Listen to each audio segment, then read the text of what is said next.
We'll get started. First, I want to thank you all for being here and covering this. We had a pretty devastating fire at the Cedar Lee Meadowbrook project over the weekend, and so we just wanted to provide a bit of an opportunity to give some information about that fire, about the development, and offer an opportunity for any questions that we hopefully we'll be able to answer. It is early yet in this process, so there may be questions to which we do not have answers yet, but we're going to do our best. Before we get started, I did want to express some thanks to the cities of Shaker Heights, University Heights, Beechwood, the city of Cleveland, South Euclid, Warrensville Heights, Maple Heights, Lyndhurst, Richmond Heights, Highland Heights, Euclid, Mayfield Heights, Mayfield Village, Willoughby Hills, Orange Village, and Pepper Pike for coming to our aid during what was an immense fire in a massive development in our city. That kind of mutual aid, I think, needs to be lauded. The effort that those cities and their fire service brought to the city of Cleveland Heights was tremendous. And we appreciate that here in the city. Both I speak for residents and staff alike. That we have a great deal of gratitude to the help that was provided. I'd also like to thank a couple other agencies and organizations that provided support, including Cuyahoga County Emergency Management. The Cuyahoga County Fire Chiefs Association, providing the Cuyahoga County Fire Mobile Command Vehicle, the American Red Cross, who came when called, the Hillcrest Heights Regional Fire Investigation Unit. And I'd like to take a moment as well, specifically to call out a couple people who provided support. So Lyndhurst Fire Chief Carroll, who brought over the Fire Mobile Command Vehicle with assistance and managed that process in support of this effort. I'd like to thank Battalion Chief Keene, Pat Keene, as well, specifically. He was the incident commander during this process and spent almost the entire time working hard to manage what was an extremely complicated firefighting effort and kept people safe and effectively managed that firefighting effort in a way that resulted in no reported injuries and no spread of this fire from the initial building where the fire was located. So I want to thank B.C. Keene for his work on this process as well. We're going to talk about a few things in this conference. One is the firefighting effort itself, that process and how that went. We are going to have a brief discussion about the investigation process and the progress that we've made thus far and the process moving forward. And then I'd like to give a little bit of time to talk about the rebuilding that we are going to be engaging in moving forward once we get through the initial process of investigating and working through how this occurred in the first place. Right now, I would like to ask all of you, we've got a couple different speakers here, and I'd like for questions to be held off until we get through the comments that each of them will be making to you today, and we'll open up questions toward the end of this process. For now, I would like to introduce Chief Jim Harry, Fire Chief Jim Harry, to provide our initial progress and the process of fighting this fire. Chief. Thank you, Mr. Mayor. Good afternoon, folks. I'm Chief Jim Harry from the Cleveland Heights Fire Department. I have a brief statement. At approximately 7:05 p.m. on Friday, January 24th, our fire crews responded to a building under construction near Cedar and Lee Roads. The crews encountered a heavy body of fire that had already entered the roof and ceiling spaces. The crews faced an extremely complex fire problem made even more difficult by the freezing temperatures. The fire burned heavily from our arrival on scene until well into the next day. Crews did have to stay on scene to extinguish hot spots into the next night. Through very hard work by our people, along with assistance from many mutual aid companies, the fire was thankfully contained to a single building on the complex. Thankfully, there were no safety or assisting agency personnel seriously injured. The scene is still an active emergency scene, and the cause of the fire is under investigation. Our fire investigation unit is working alongside of the Ohio Fire Marshal's Office on this issue. The logistics involved in bringing this fire under control were massive, but every single person who was called on met the challenge. Our community is very resilient, and we will recover from this incident. Thank you for your attention. I'll turn it over to our lead fire investigator, Thomas Beers.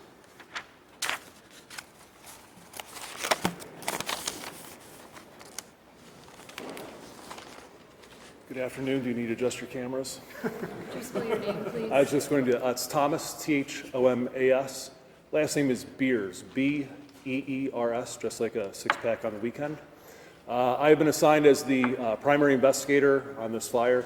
However, behind me is a contingent of highly skilled, educated, trained professionals, both from the fire investigation unit, which is a task force comprised of investigators from the fire department as well as the police department. Additionally, we've called on resources from the Hillcrest Heights Regional Fire Investigation Unit. And as of yesterday, we've brought in our team members and partners from the State Fire Marshal's Office as well as the Bureau of Alcohol, Tobacco, and Firearms. As far as the investigation process right now, as you can imagine, being an extremely large building. However, regardless of the size of the building itself, we just had this discussion whether it's a garage that catches on fire or a residential structure in any community here in the United States or specifically in our community. We tackle that from the same approach. We use a scientific, forensic-minded approach to the fire itself. The size of the building is merely distraction. As long as we follow the scientific methodology that has been assigned to us using the standards that all of our investigators, both on the fire and law enforcement side, work with. We will continue to seek answers not just for those that have a financial or work-related interest in the property, but also to bring some reassurance to the citizens themselves that the community will remain safe. Just to give you a background on how we do fire investigations in general, we never come into it with the idea that it is intentionally set or accidental. We come in very blindly and allow the facts of the case speak for themselves. Again, using laws of thermodynamics, heat transfers, very scientific, boring, forensically principled concepts. We take all of the evidence into its totality, and then that includes collecting data such as interviews, eyewitness reports, tips from the citizens, things they may have noticed or smelled prior to the fire, as well as taking documentation during the fire process. We were fortunate enough to have our investigators on scene relatively quickly. And again, not unheard of, our investigators were present during the fire suppression operations that Chief Harry just mentioned. And that's, at that moment, we're really beginning our data collection processes.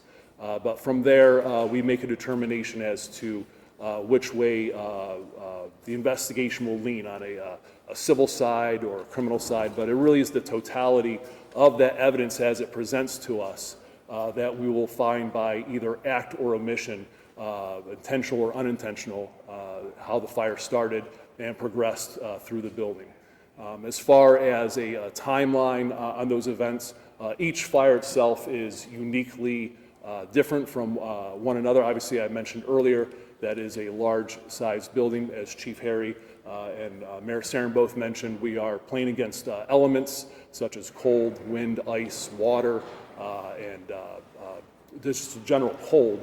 the investigation is progressing in a very timely and efficient manner so that we can get some answers for everyone from the community. So please bear with us as we continue our investigation. We'll be working very closely with Chief Harry and Mayor Sarin, as well as the city's communications department to make sure that any answers that you need or require in the next couple days or weeks that we provide those to you in a very timely manner. So thank you very much.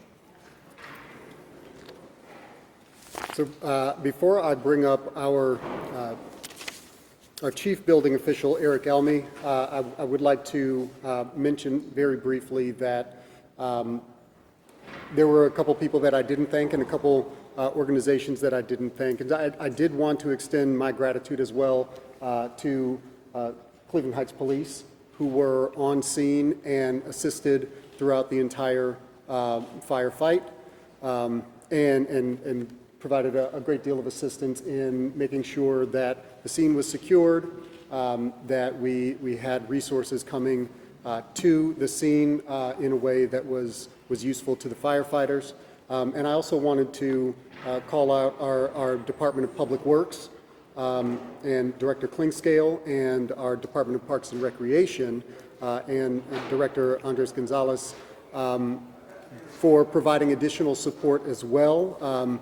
The firefighters worked almost 20 hours in freezing cold, handling these water lines, and in those conditions, it can be extremely difficult to maintain stability. And one of the things that we were able to do with assistance from Department of Public Works and Parks and Recreation was make sure that we had sufficient salt to keep those firefighters stable in the fight against this fire.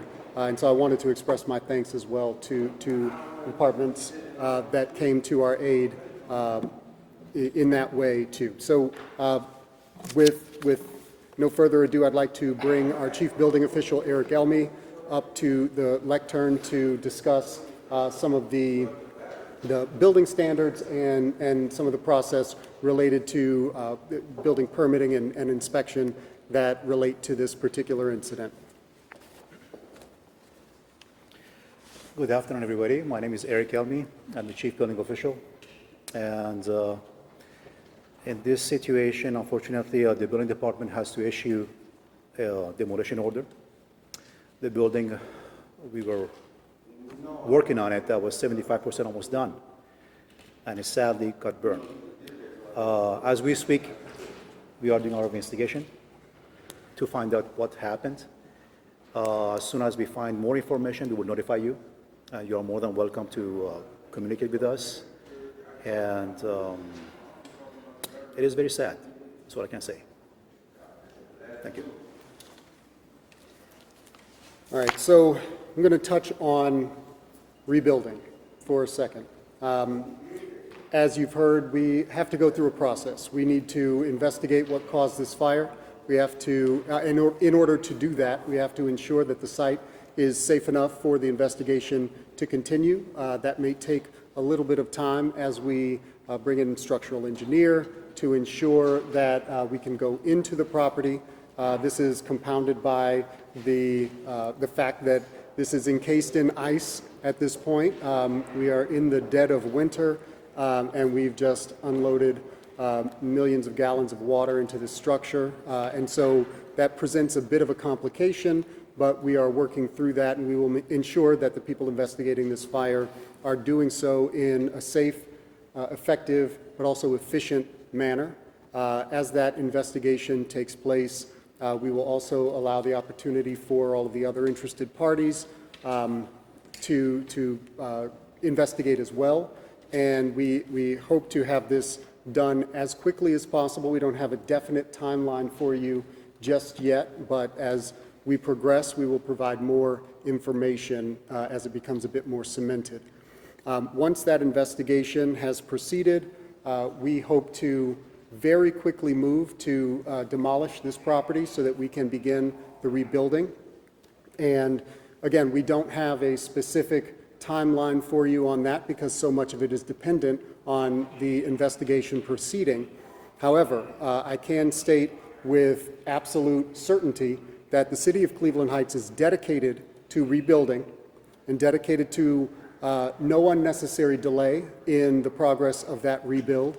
And I can assure you, I've spoken with Darren Kintner at Flaherty and Collins, and they are fully on board as partners with the city in the completion of this phase of the Cedar Lee Meadowbrook, or the Marquee project. We don't anticipate delaying the rebuild. We anticipate working through this investigation as quickly as possible with an eye toward completion in a comprehensive and effective way, but with efficiency as a goal as well in terms of how much time this takes, and then proceeding immediately to demolish this property and begin the rebuilding effort as quickly as possible. Flaherty and Collins, as our partner on this, is fully on board in moving forward, and we will see this project complete. I think I can open it up now for any questions that you may have. Make sure you let us know which of us you would prefer to address the question so that we can have somebody on board. We'll go this way, so you first, then you, then you. This might either be for you or the building commissioner. Since this was an open construction site ongoing, were the construction gates shut or open at the time? Were there people there from the construction? And should there have been somebody, or was there somebody watching the site as security? So I can speak based on the time that we estimate that this fire started. I don't believe that there were, okay, you know, I'll turn it over to Investigator Thomas Beers to give you a complete answer instead of just riffing. So if I heard your question correctly, it was, were there people on scene, whether workers, and what else? If you could rephrase it. Were the gates supposed to be closed and locked at the time? Were there any evidence of them being open, and was somebody supposed to be watching? So there is, those are all things that I mentioned, like the totality of evidence that we're looking at. Whether they were open or closed, we do know that there is internal security video footage from the area that would indicate if, that would indicate or not indicate, or give us some idea of if someone was there. There are gates, obviously, around that construction property or that site, but digging through the statements from the various workers on scene, I mean, you have to understand with something like this, you have electricians, HVAC, all of your normal utilities, not to mention, you know, people that specialize in various components of the construction, flooring, ceilings, whatever, lighting, kitchens. So all of those individuals have to be interviewed. Then our investigative team collaborates with each other at night to go over those notes. So to re-answer your question, I don't have a definitive answer as to whether gates or security questions or being insecure at that time, what the status was. But that is one of the things that we obviously look at. Does that answer your question? Okay. Thank you.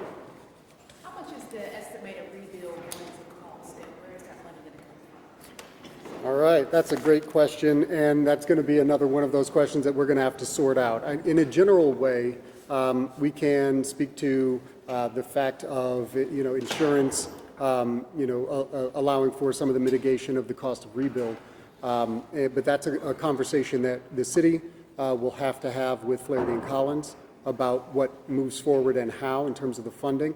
Our anticipation is that given Flaherty and Collins' dedication to completion on this project, this will not be a difficult conversation to have. It just may take some time to sort out exactly how that works. And this, may be a conversation that we have to have ongoing because of different contractors having different levels of insurance and sorting out what the investigation, what the evidence points to in terms of the cause of this may have an impact on how any rebuild gets paid for. And so we can't answer that question, but it's a complicated question to answer, and part of that answer will come from the investigation, what the evidence points to in terms of the cause of the fire. The total project was approximately a $66 million investment. Obviously, this portion of the project was not the complete project. It was a relatively large section of the project, so we anticipate that the cost will be relatively expensive, but we don't believe that it's out of reach to move forward and correct this, this issue and get over this hurdle toward completion of the full project. I know that right now an investigation has to be completed before you can definitively answer this, but are there any primary indicators to determine if this was intentionally set, how the fire started, where it started, if accelerant was used, anything like that? I'll give it back to Investigator Beers for any information that might be used. At this time, we're not disclosing which way that we are leaning towards. Again, I think I talked a little bit about using a scientific methodology. By automatically thinking about intentional or unintentional just creates a confirmation bias. You know, we may end up looking at evidence a little bit differently. So we have to come in and look at it with just each individual piece as a data set, and then weigh those against other piece of data set or other piece of data. So we are not looking at it as, I'm not going to comment as to whether or not we are or are not looking at it as intentionally set or accidental either way. And just not going to do that. And just as an additional piece there, I do want to reassure everybody that we're not going to leave this press conference and go silent on you. As this progresses, we will be providing more information about our progress on the investigation, our progress on sort of costing out and moving forward with a rebuild and making sure that this project sees completion. We will not, go into our bunkers and not provide information as it comes up. We are interested in making sure that the public is fully informed about this progress as soon as we have information that we can provide. But I do want to reiterate the importance of coming to this with no biases, coming to this with no expectation of a particular result. That's how we tend to deal with investigations generally, and in this case, we've got some specific scientific ways to take the evidence into account as a holistic picture. So, where somebody might go in and say, well, based on this one piece of evidence, this sort of points toward this direction, but we need to take a look at that one piece of evidence in the context of every other piece of evidence before we can make that kind of conclusion or even preliminary conclusion. Mr. Beard, if I may. Yes, sir. You spoke of forensics. What do your forensics tell you about where this started? It's a huge structure. It is a huge structure. So our investigators are origin and cause investigators. Again, I'm not going to give any indication right now as to where where the origin of the fire was. I think we have a good handle on that, and we're making progress. As everyone's indicated so far, access to the building is an issue. It's pretty much an ice castle right now, and the overall safety of our investigation team and investigative partners on scene, we want to make sure that we approach this in a methodical process. And so I'm not going to disclose what our current working hypotheses are on the origin or on the causation at this time. May I ask why? I want to say that it's as the mayor indicated, it is tens of millions of dollars associated with this project. If it were to be to go either way, we've already taken statements from individuals, and I would not want to have anyone watching this press conference to make any insinuations based upon any of the statements I made and maybe alter what they've told us already, if that makes any sense. I understand what you're saying, but I still don't understand as to why you're not disclosing what you know. The facts are the facts. They're not going to change, okay, that much. So, I mean, you want to make sure that there's full disclosure. We'd appreciate full disclosure. It's an open investigation, sir. Yeah, please. Sorry. This is an open investigation. We can't disclose. They're going to go through the process. We have a process that we go through for every fire. Every fire in Cleveland Heights gets investigated, and they're just not going to deviate from the process. Okay. Well, I do want to address, we do have to weigh sort of our dedication to transparency and providing information that may unintentionally corrupt later pieces of the investigation. So we are still in the process of interviewing people. We are still in the process of taking a look at the physical evidence. And in the absence of having a great deal more evidence than we have right now, what we don't want to do is provide any public statements that may skew, even unintentionally or unconsciously, any testimony or interview responses that may come later. So if we provide information, for instance, that we think right now, based on all available evidence, X is the case, we don't want somebody who is watching this right now, who may come in for an interview sometime this week, to hear that and have that influence the context within which they would be providing us information. We don't want people to hear information that we're providing today and have that make certain pieces of information less likely for them to think of when they're talking with us.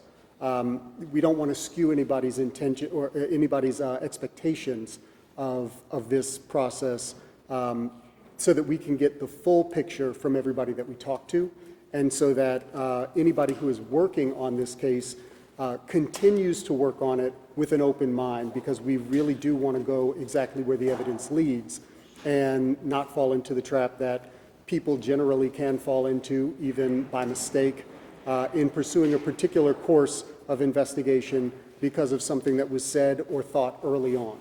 We have to keep an open mind if we're going to get to the correct answer. I appreciate your comments. Sure. Mr. Mayor, just regarding the fire, so the eastern side of the building, the closest fire truck that could get there was sitting on the Wendy's parking lot. You're saying you want to rebuild as fast as possible. Are you going to rebuild the building the same way, or are you going to be looking at the fire plans to make sure that what was done is actually fire safe? Because obviously what happened here is not usual. Another thing, just regarding transparency, people in the city are still waiting on you guys to release the footage of the killing a few months ago, and So I how can we appreciate. trust the city on that kind of cost? Give me a second. Yeah, so first of all, I would like to say that we have released all of the body cam footage from the Christian Tyson Thomas incident. So I did want to at least correct the record on that. But in any case, both to BCI immediately unredacted, and then also redacted as per our obligations under the law to whoever requested it, including the family and their attorney. So all of that footage has been released, and so that, just to make sure that we're on the same page there. In this case, though, this is sincerely a question of, do we inhibit an investigation in getting to the facts of a case, or do we jump the gun and start providing fuel for a rumor mill or those sorts of things? We don't want to do that. We recognize that in the absence of specific information, it can be very easy for people to fill in the gaps with speculation, with theories that may or may not be borne out by the facts. We want to make sure that our role is investigating the incident in a clear way, using methods that are time-tested. I have the utmost faith in our fire investigation unit and our fire service on this. And I believe that eventually we will get to the facts about what happened. In the interim, we don't want to skew any investigation responses. We don't want to even skew our own approach to investigating this fire through the, I would say, premature release of something that may or may not point in a particular direction when seen on its own, but not when seen in the holistic context of the fire investigation. So that's why we're being a little bit cautious about this. But it is our goal to, this will all be public record, I'm sure, and moving forward. When it comes to your first question, though, about any adjustments to the design, I think we're... Also the walkability of the neighborhood and such, and like there is no access from that side of the building. Well, I think that's sort of a conversation that we'll have to have with Flaherty and Collins, our development partner. The city of Cleveland Heights is not building this building. And so, in those cases, we have to work with our development partners, and we can have that conversation. But I think that I would like to turn it back over to Chief Harry to provide a little bit more information and context and insight about the access to a structure, any structure that might find itself on fire, and how the fire service protects against that, and what might need to happen. All right. And For right before you do that, just if you said the city of Cleveland Heights is not building the building, that means that the city taxpayers will not be subsidizing this rebuild? Well, for one, when it comes to sort of financing of a rebuild, I can't speak to the specifics of that. However, I can say that I don't believe that there's any expectation that the taxpayers of Cleveland Heights or the city as a government will be funding a rebuild. But I'm going to turn it back over to Chief Harry to provide a little bit more context about your question related to access to any particular site, potentially including this one as a new build. I'd like to address your statement that the building was unsafe initially. We have no evidence that would state that it was unsafe. It was under construction. The building was intended to be fully sprinkler protected. Due to the weather conditions outside and them not having central heating in there in place yet, the sprinkler system was not up and running. That contributes to the safety problem that we were met with when they arrived on scene. Eric could address a little bit more of that.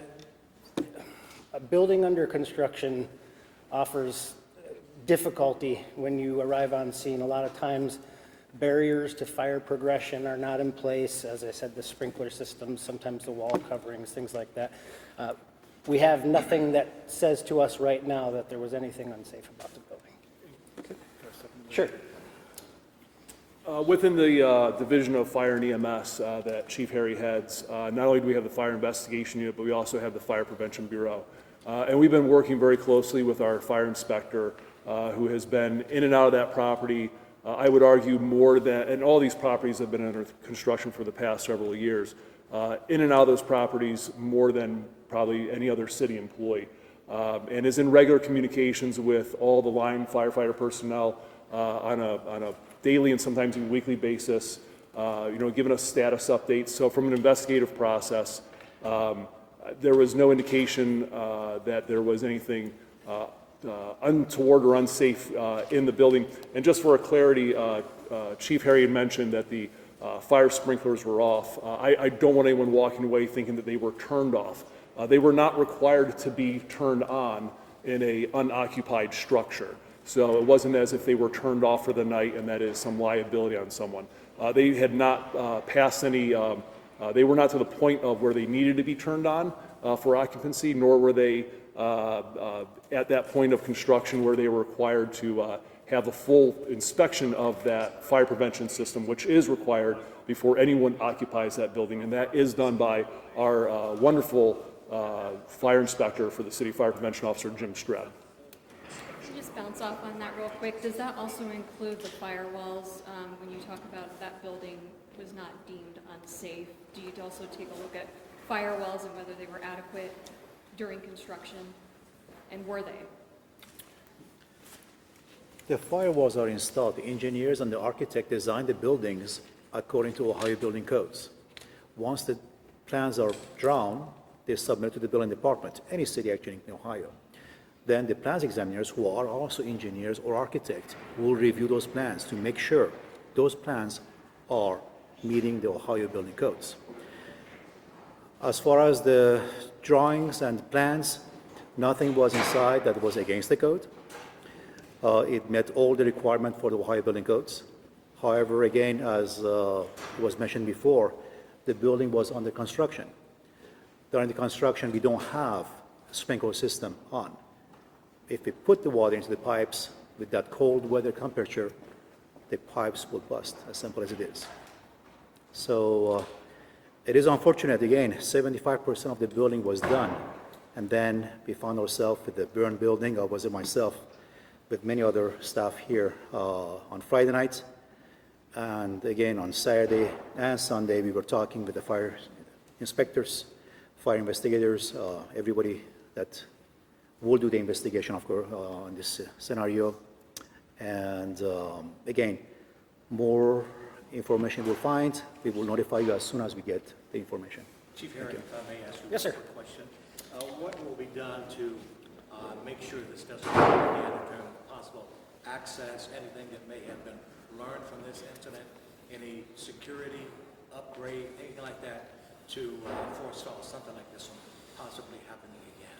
I haven't seen anything that would tell me that this was it's a large-scale event, not something we see every day, certainly not in this city or any city. You see periodically across the country here and there. I don't see anything that says to me that there was any safety issue or anything that could or should have been done better yet. Always open to keep looking. We're still gathering information. As far as the safety of the property now, it is still, like I said, an active emergency scene.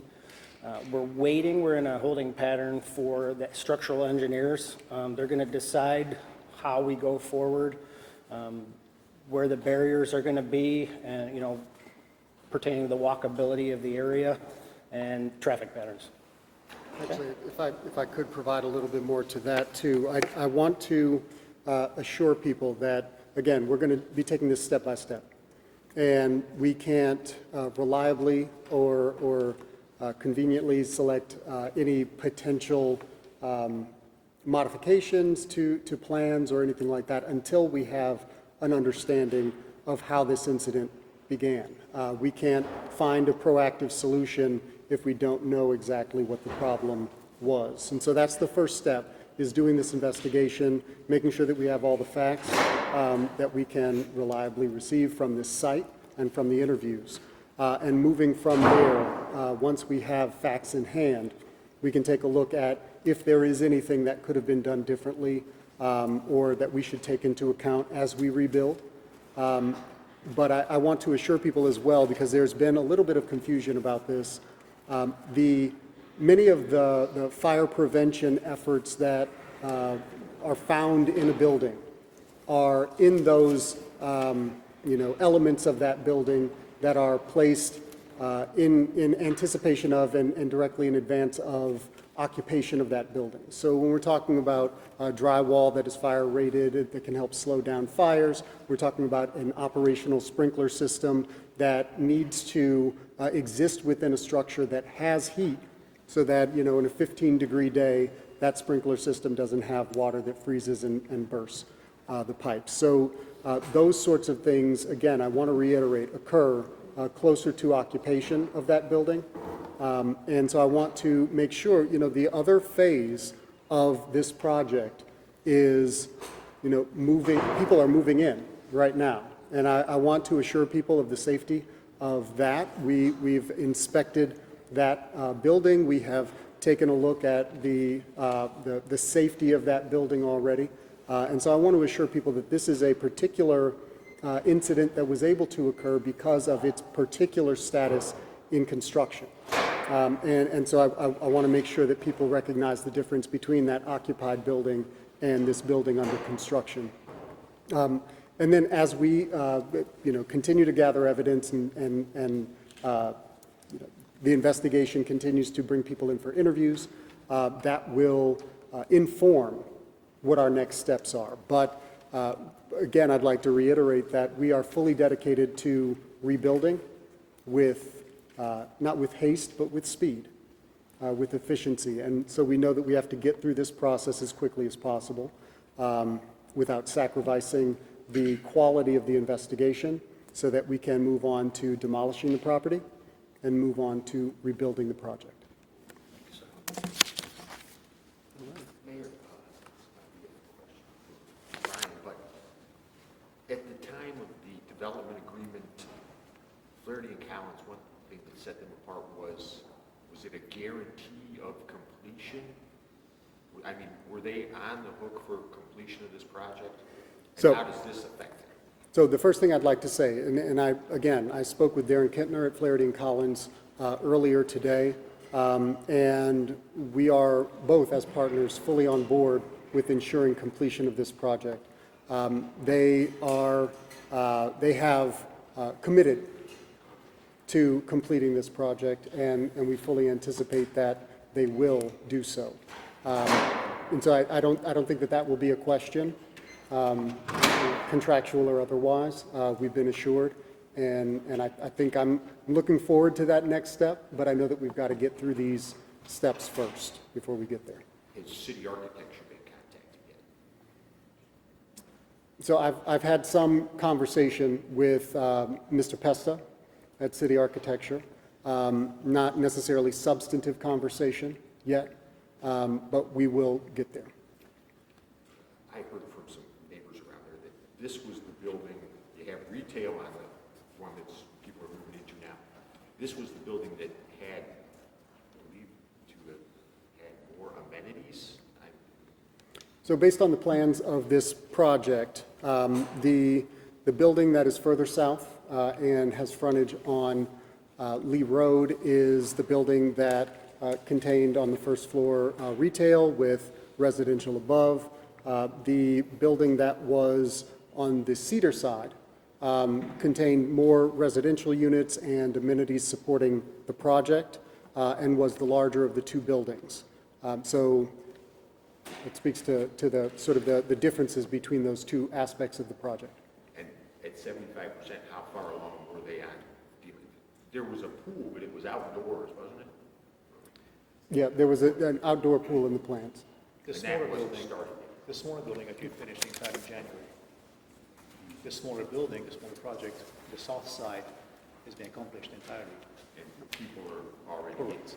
starting. So unfortunately, this building on the Cedar side. You can come up. As I was explaining, the smaller building on the south side was done at the beginning of the January. Unfortunately, the building on the Cedar side, which was 75% done, we were so looking forward to it, but it didn't happen. So. Did that have the spa in it? And do you have the breakdown on the number of units in the one that was still under construction? Which one? The city. building that burned, how many units were in that? I can give you later on the number of exactly the. Mr. Mayor, thank you for your access. We all have deadlines we need to get to.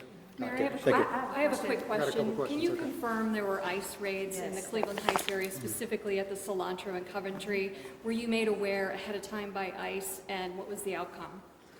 So, first, we've received unofficial, informal reports from residents that there was some sort of operation where people were taken into custody by federal agencies at Cilantro Taqueria on Euclid Heights Boulevard in the Coventry Business District.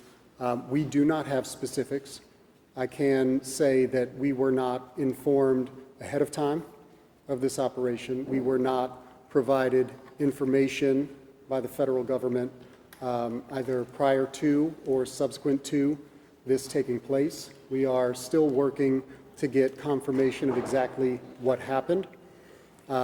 We have reached out to the federal government, Homeland Security, and we have been told that we are not going to receive information about this incident from them.